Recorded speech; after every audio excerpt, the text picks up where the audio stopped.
গাছপালা, তরুলতা, যত মাখলুকাত আছে সব মাখলুকাতের সাথে আল্লাহ রাব্বুল আলামিনের এক একজন করে ফেরেশতা নিযুক্ত করা আছে।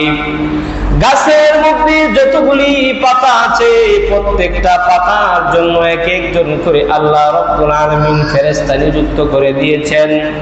ফসলের মধ্যে যতটা ফসলের দানা আছে, যতটা ফসলের বীজ আছে, চারা আছে, প্রত্যেকটা ফসলের জন্য আল্লাহ রাব্বুল আলামিন এক একজন ফেরেশতা নিযুক্ত করে রেখেছেন। অসংখ্য অগণিত ফেরেশতারা সেই বাইতুল মামুর তওয়াফ করতে থাকে। যেই দল একবার তওয়াফ করেছে কিয়ামত পর্যন্ত দ্বিতীয়বার তওয়াফ করার সিরিয়াল পাবে না। আল্লাহ রাব্বুল আলামিন ফেরেশতাদেরকে বললেন, ও ফেরেশতারা, তোমাদের ইবাদতের জন্য, তোমাদের তওয়াফের জন্য আমি আল্লাহ রাব্বুল আলামিন 7